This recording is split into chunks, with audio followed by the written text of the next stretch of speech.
So I'm here with Danny from Island BBQ and Desserts and everything else in between.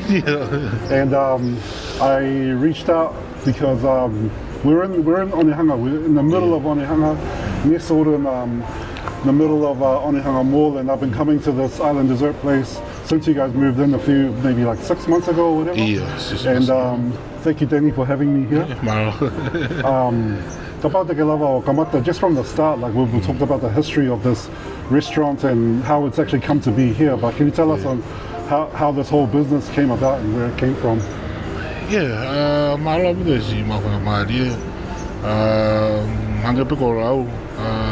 It all started from just a vision from me and my wife when we were freshly married. COVID hit at the time. My wife was pregnant and I was working full-time as an IT engineer, but at the time we sort of wanted to do something extra, like an extra hustle, since my wife couldn't work at the time, and one of her many talents is cooking and baking. So that's where the Keke, isite and the otai came about. We thought start small there. I still go work full time, 9 to 5, and then marketplace sort of came about, and we're like, let's just put it out there and see who selling like online. it. Since she can't work, that will add income to our family. So that's how it sort of came about. We then thought of sort of naming our little business at the time. If you see our logo here, there's 2 coconut trees. And there's 2 little ones. But for the OGs that knew our little business and how we started, it used to be 2 big coconuts. There used to be just one inside, which was our older daughter. And the heart in pink represents our daughter at the time. There was just one. So then when we had moved to Auckland, we had our second daughter, Deja. And that's when our logo changed and had 2 small coconut trees. You know, coconut just to portray how we came from the islands, trying to make a living here by building a little business here, New Zealand. And now there's 4 of us, and who knows, maybe more in the future. Watch out. I mean, it's really fitting because it's because of your oldest daughter that your wife was at home, and then she had to, the opportunity came out to bake and then sell online. That's it. So like the kids are essential in this whole story. They've been throughout the whole process from beginning so then to now. From Hamilton, you had the opportunity to come up to Auckland. So can you tell us a little bit about that? So a bit of both. I had an opportunity of work as an IT engineer. Freshly, I thought maybe moving to a bigger, the risk was there also because we weren't sure how we would live here in Auckland, especially as a married couple. And having that newly business that we wanted to expand on, still from home, and still working full time. But we took the risk, prayed about it, and then when we moved to Auckland, we first came into Kelston. We moved straight to Kelston because it was like a quick transition. I got the opportunity to work, but I had only a limited amount of time to accept and move. And hustle from home still going. I'm sure the West people still know. They'll still come home and pick up their orders from there. So can I just interrupt? So what was your wife making at that time when you were in Justin? There was mainly our Keke isite with the different flavours up to now. Those flavours, the otai, and pineapple pie. So you had you had a bit of a customer base based on those products. And there was already enough because people would just keep ordering every day. And I told my wife, you gotta take it easy. You just gave birth, and you need to rest also. Of course. Sometimes we had to cut a few orders just to make sure that my wife was okay health-wise also. Even though we needed the money and stuff, but we also considered her health also. But that being said, that's how keen we were, and how we just envisioned, man, how about if we have something more stable and commercial, and hopefully get somebody to help us out and run it. We'll do in the future, and it just the vision just kind of grows just from there. grew Right? from there. Yeah. Because when we landed here in Auckland, because we see the potential. I mean, we didn't really want to compare to others because we weren't sure what it's like here in Auckland, so we wanted to feel it by ourselves, and if we can do it. And I guess just talking to the right people. I'm sure the Pacific Business Trust people will know me. I used to reach out to them for guidance, and and I believe in that too. If you're a small business, some can, but for me, I'd rather seek help and guidance from people that has done it before. Makes sense. Because I come from an IT background. There are some things you can do, something you can't do. So in the business world, you gotta have some people like accounting side of things and all that. How did you find out about the Pacific Business Trust? Yeah, so I think that all came about from just social media. Okay, I had to just do some research on how I can get some guidance and free guidance. To me, on top of my head, I'm sure there is some benefits out there in the government for Pacific people that I need to reach out to. So that's how it came about, Pacific Business Trust. The generator. These are sort of the people that I reached out at the time, and they helped us. And it's good to mention them because we wouldn't be where we're at without them. They sort of gave us some funding at the time that helped us start the business. But from Kelston, we moved from there to Hillsborough. Hillsborough, we still did the same thing. I still worked full time. But that was sort of when we started new. Okay, we had to step up our game and do better, especially in marketing ourselves on Instagram, Facebook. Those were the two at the time. TikTok wasn't a thing for us at the time. And then somehow somebody nominated us to 88.6 FM, my FM. Somebody mentioned that, right? And they came over to Hillsborough when we were there. Straight from there, we started the Mangry. Right, So that's how when 88.6 came, they sort of, because you know how they do videos, short videos, and put it out there.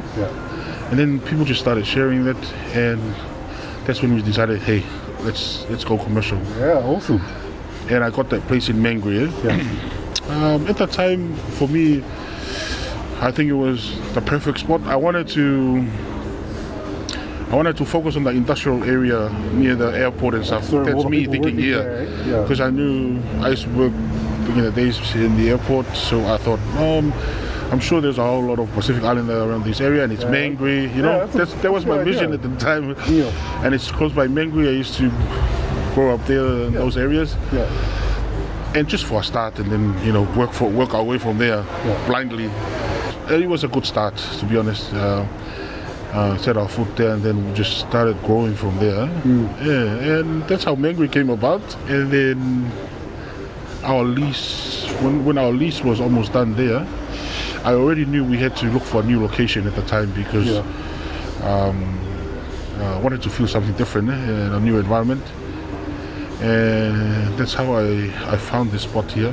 And this spot was used to be a clothing shop there. Oh, true. So, and I thought to myself, okay, let's go and just convert this area to a restaurant and start from there. And then, that's how we moved here this year. And man, Onehunga community is very connected and supportive. We felt very welcomed ever since we moved in. There is a Tongan church. I think it's a Methodist church, not far from here. Right there, There's a Catholic church here. I mean, like I said, I didn't really know Onehunga before we moved, but it was sort of a bold move that I made based on just customer reviews and customer feedback when we were in Mangry. Try and move further central or west. We never looked back after that. Things has been working out for us. So when you moved here, like the business just continued to grow, eh? Man, it just started growing. I think I've mentioned to you We've got a food truck now. We're doing That's some right. night That's markets. right. I just wanna stick on Onehunga for a little bit because I've been living here for over 15 years now. Okay. And I grew up in another part of Auckland, but what I've seen over the last 15 years is like Onehunga just continues to be gentrified here. Like where go Palangi, we go ESM, we go, and then you just see lots of new cafes, apartments. So then, but historically, Onehunga, I know Onehunga has had a big island population, but some of them have shifted away with gentrification. Like you've had Housing New Zealand places that have been renovated and people have been moved somewhere else as well. So it's not the same as it was maybe 20, 30 years ago. My family, we used to come here and we used to deliver the Kalunikari newspaper here. So we saw all the islanders like about 30 years ago when we were here. But to me, it's very heartwarming to see like a Tongan business here.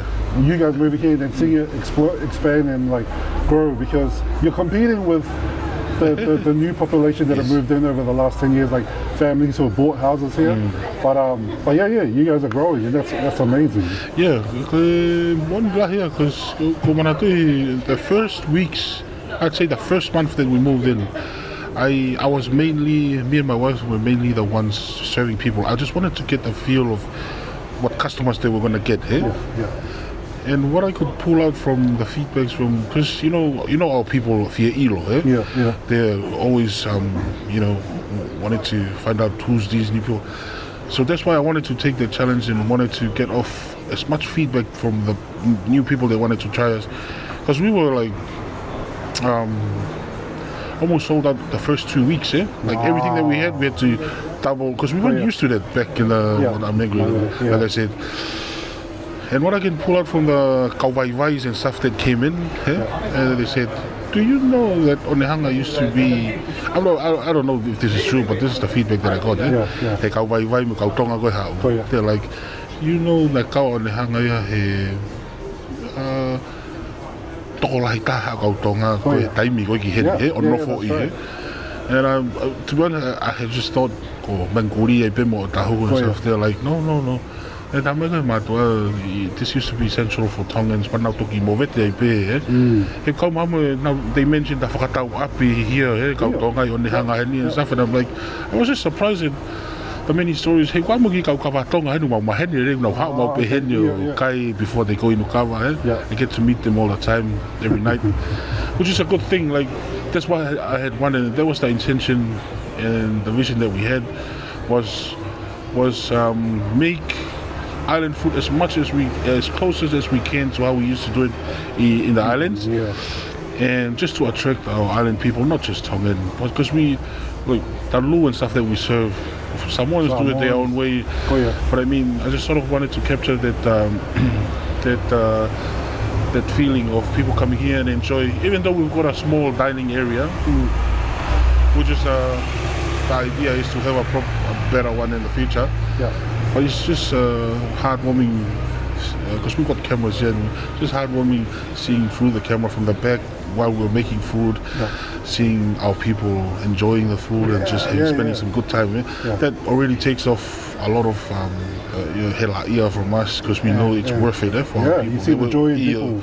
That's already done for us. It's a good I go in Onehunga, I didn't know that there's that lahi tahu community here, and I guess that's the people that we want to thank, because they're the ones who turns up every day to buy our food, because if not, like we wouldn't be here still going on. Not only that we're new here, we're still here because of them, and I guess we're doing something right. Now can turn up or support now up until now. We just keep doing us. I mean, like you said, you focus on trying to bring back the taste of the islands, and obviously it's really connecting with people, because you're having a regular customer base and continuing to expand. So then from here, the growth from here has also led to you mentioned just before about the food truck here. Really exciting. Oh man, that was an exciting step for us, because again, that was another risk for us, because buying a food truck, you don't just stand up and buy a food truck and expect it to work, you know. Well, that's the thing. When I came out a couple of nights ago to Botany, I wasn't expecting like a full-on like painted, like he had it all going on. It was really impressive.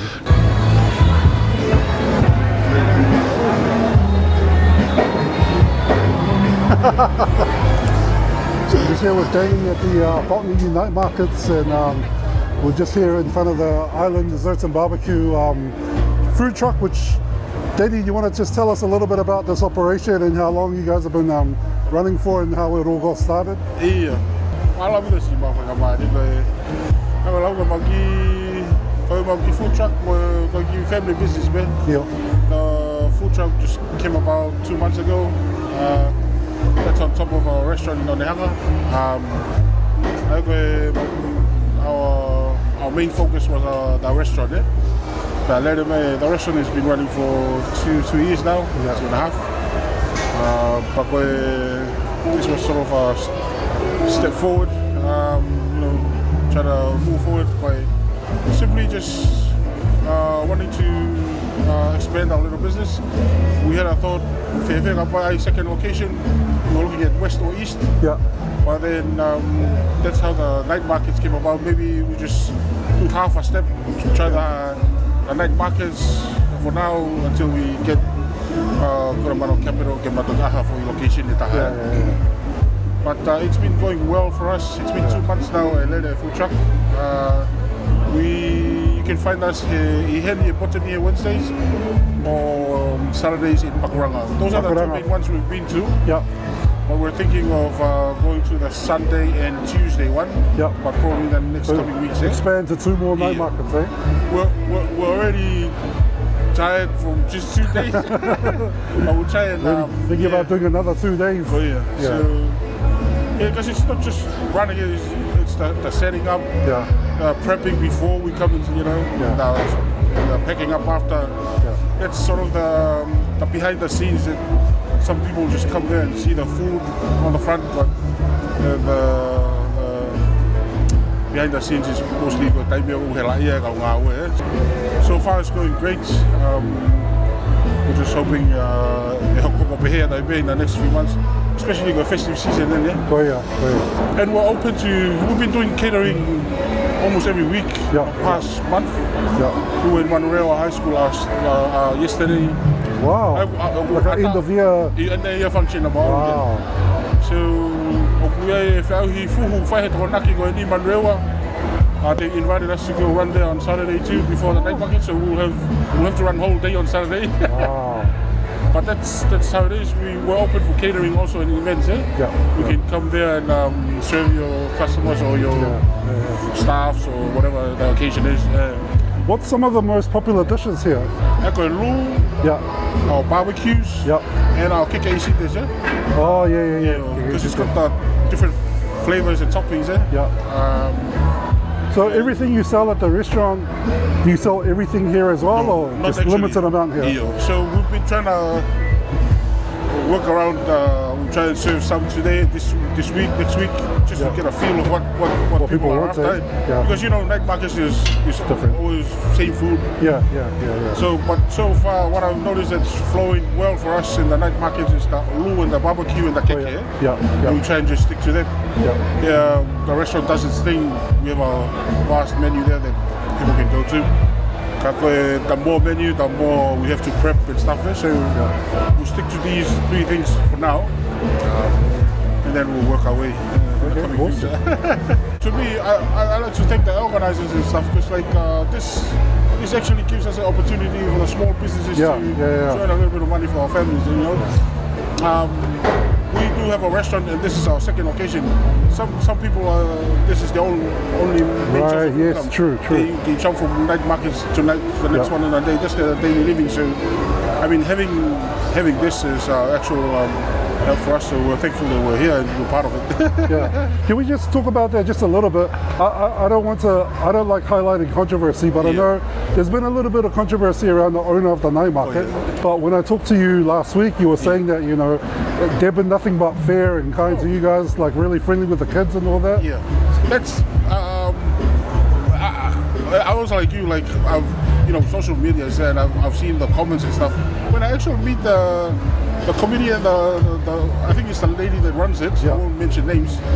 They're actually good people. Yeah, they come and say, oh, how's your day been? If your day wasn't going so great, they give you. They don't like give you standard charges, just based on the night. So I mean, ever since that's why I keep wanting to come, because I've been treated fair. That's what I should say. That's cool. So I'd like to thank them for giving us the opportunity, like I said, and I've told them we do our best to, because coming every Wednesday and Saturday not only is just that's an additional income for my family, but also my staff. You can see how the trend is for us ever since we moved, and we try and work with our menu. We've added some new menus, adding the food truck. Not only that we're expanding, but we're giving more opportunities for some of our staff and our Pacific families. Here you go. Awesome, Take it. Just like 5 minutes. Take it.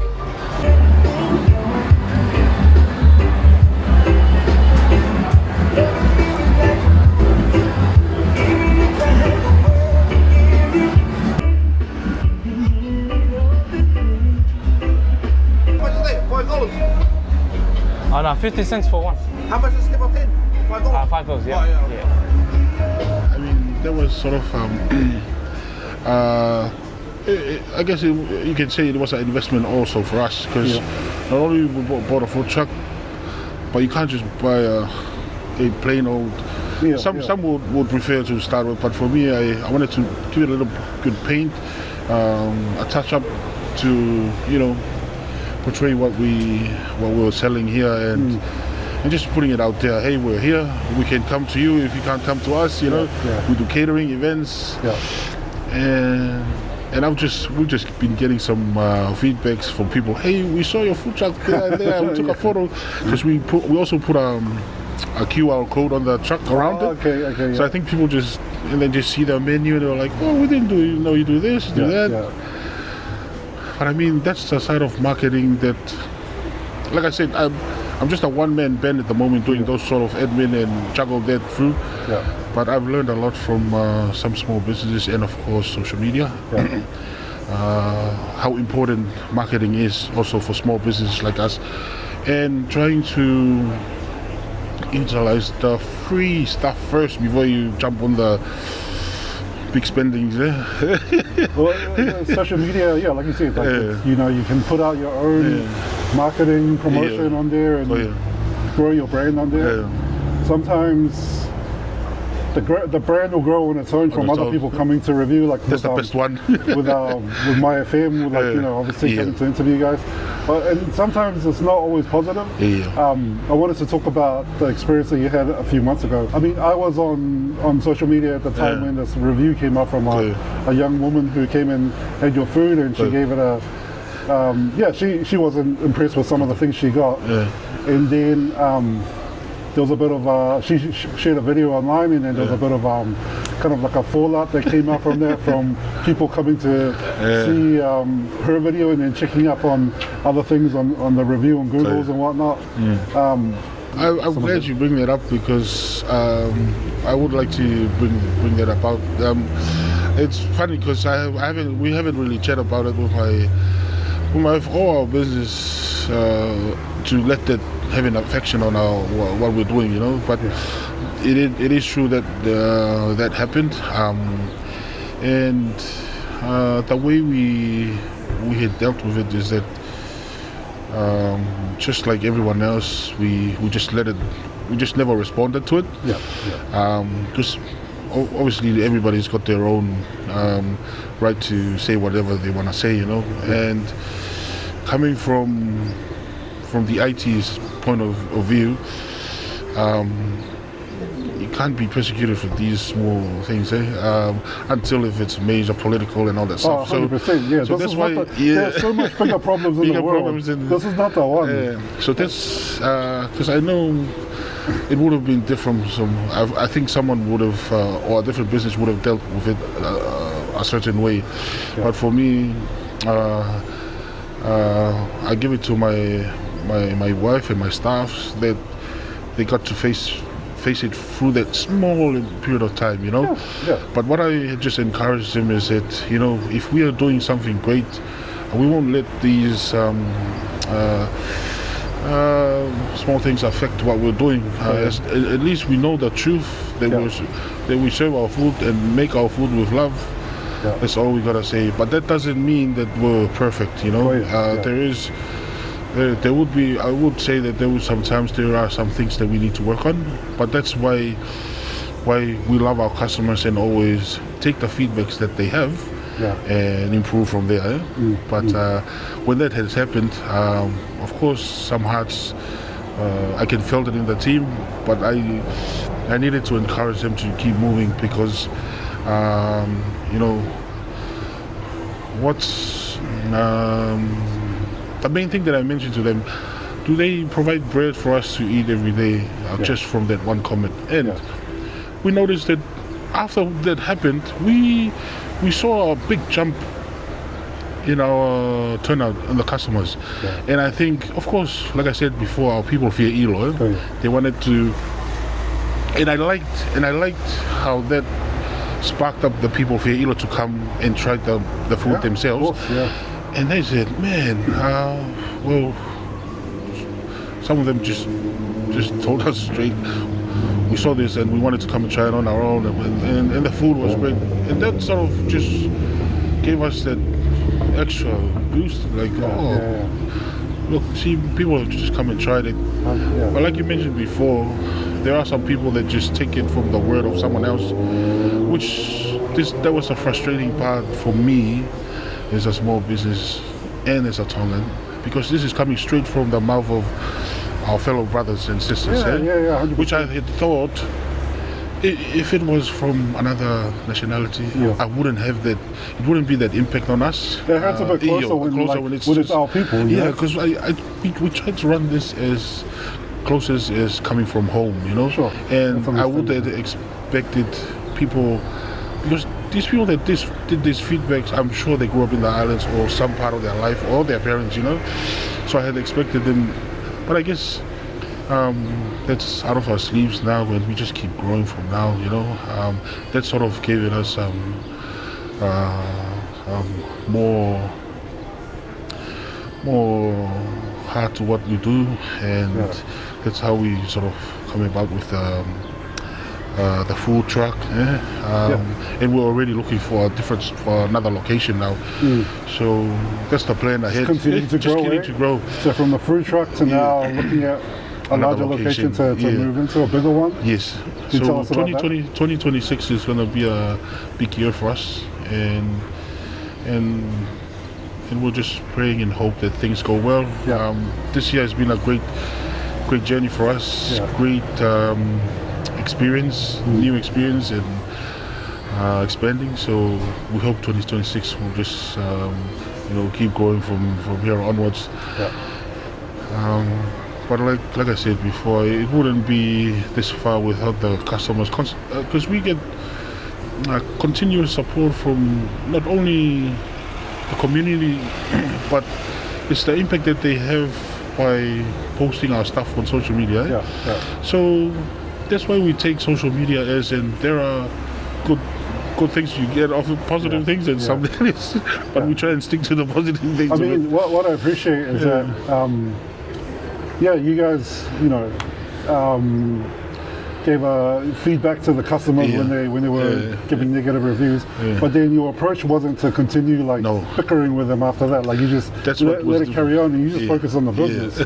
And but it's funny because some influencer, I won't make names, they would come here and try food, and they're like telling us, man, I think you guys are the first small businesses to go have a go at the customers' reviews, even though everybody have their own reviews, and sometimes it's I think it was, I don't know how to call it, it's normally small businesses don't stand up and defend themselves in a way. But from our point of view was just to just state the facts and then just move on from there, and that's what we did. It would have, for us,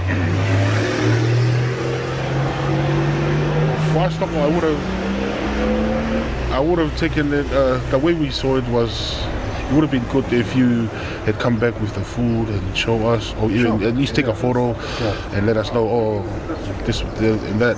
Oh, done. That's like, we're happy with that. We can, but to embarrass or that's the form of income of our family, and you didn't have proof to show.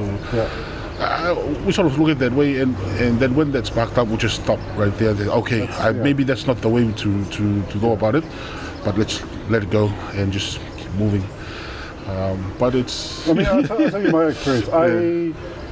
When you guys, because when you guys were in Mangere, I wanted to come because I saw to order from you guys because I saw some of the social media stuff that you guys were showing, like you had lives going on, and I was like, oh, that looks interesting. I never made it out to Mangere. So when you moved here, I was like, oh, you're just down the road. So let me go check it out. So I came, ordered food. It was delicious. The Keke isite were my favorite, you know. And then that review happened, and then people gave their feedback. People who maybe have never come here, tried to cancel or whatever. And then I kept coming because I was like, I know what my experience is, so I'm just going to come back, and then if I have the same experience as the other person who reviewed it, then okay, cool, that'll affect my my coming to here. But it was the same quality that I had from the first time. So I was like, sweet, that's all good. People can have their own experiences and share whatever, and I just have continued to come. And I want to transition into your family, because one night I came a few weeks ago and it was late. I hadn't had dinner. It was about 10:30. Came here, ordered some food, and your daughter was running around there, and I was like, oh man! And then I realized, this is the nature. If you're owner and operator of a business like this, your kids are going to be around, and I wonder if you could just share a little bit about the fact that your kids have been there from the start. They're still young, they're not even 5 and 3. How has it been like just balancing having a young family, growing businesses? And we haven't even touched on like your other things of like you have a concrete business as well. But what's it been like just trying to balance family life and just all this expansion and growth that's going on at the moment? I guess it's been a roller coaster, because at the beginning, if you ask me in the beginning, we would be here, I'd say never in a million times. But just seeing that, I'd say this was 2021, just 4 years. I mean, short time, Short time, but I love it because I do it together with my family. I think that's the unique thing about it, because not only because I believe in, I grew up in a family that my dad used to work, mom would be at home taking care of us, and that was sort of the way I wanted to grow up my family, to make sure that we were available at all times, and lucky enough that we were able to come up with the business that I can wake up anytime, I can go and drop off my kids whenever I want, whether it's me or my wife, but we're present at all times in their life this past 5 years. And that's what's great, and having them be a part of it throughout the transition. That's all they've known their whole life. Just waking up in the morning, getting ready to school, and we used to call in Mangu, we used to call it our cafe, because it used to be a cafe before it was a restaurant.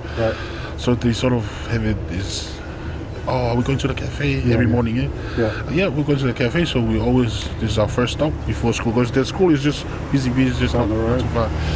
So this is the first stop every morning before I drop them to school, and we'll pick them up every afternoon. But having them see the hustle that we've gone through, you can already tell from how they live, is that after school, are we going to the cafe?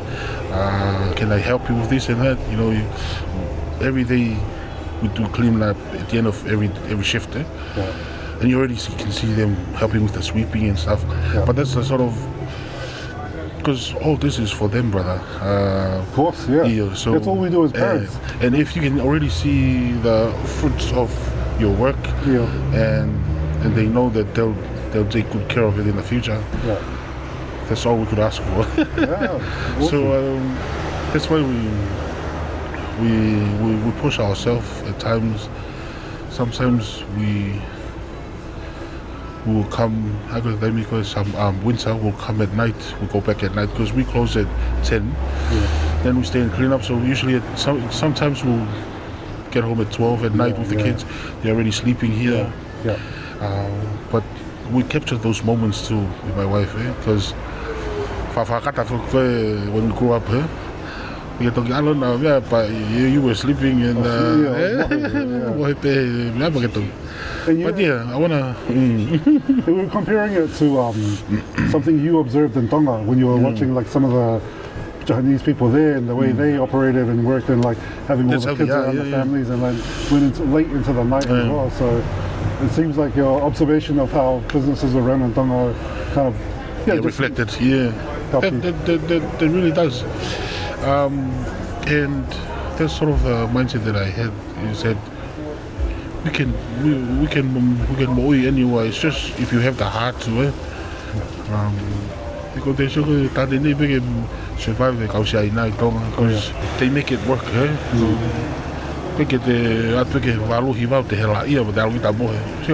For extra 3 hours, because we started up in Mango. When we moved here, I expanded the hours to 10 because I see people eat. That's when they eat, when they finish work. True. I guess being a business owner, you gotta try out different things. So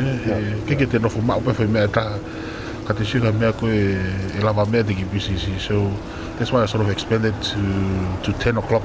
That's a lot, because a lot of people just finish work at 6.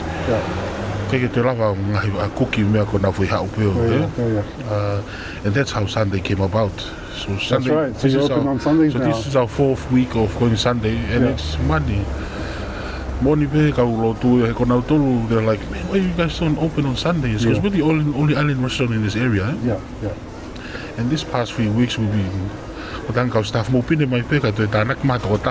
So we used to start with 3 staffs. Now it's going to be 4 staffs on Sundays, because it's busy, because remember we do Uber Eats and DoorDash. That's right. That's what keeps us busy during the hours go slow. Uber keeps us on our. Hey, I'll tell you what, whenever I come here and I'm sitting here waiting for the sounds. No, I see the guys coming in all the time just taking order, because I think they're coming in to order. I'm like, oh, cool, Indian people or just come and go. Whatever race is coming in, and then they're just Ubering, and I was like, oh, that's awesome. People are just ordering and taking it away. Customers, right? But no, it's been an exciting story from when you started in Hamilton to Mangere to, shifting around West Auckland as well, to ending up here, and then with the food truck, and there seems to be just a continual growth of just expanding, and it's really exciting to see what's happening with your business. And I'm glad that you're here in Onehunga, so I can come and enjoy your food as well. But I appreciate you just giving me the time to come and have a little talanoa with you, and just sharing your story with us. Was there anything else that you wanted to add before we bring this to a close? I think from my side, just to thank our loyal customers that's been through the thick and thin for us since day one. Because it never goes unnoticed. We see you guys, the ones that were there before the incidents, the feedbacks, and they still come. Those are the people that I want to thank, that keeps us going. But we do our best to serve the best food and the food that we love, and watch the space. We have more menu coming up. Well, I was gonna say, like, not only expanding like physically, but also like the food, the menu as well.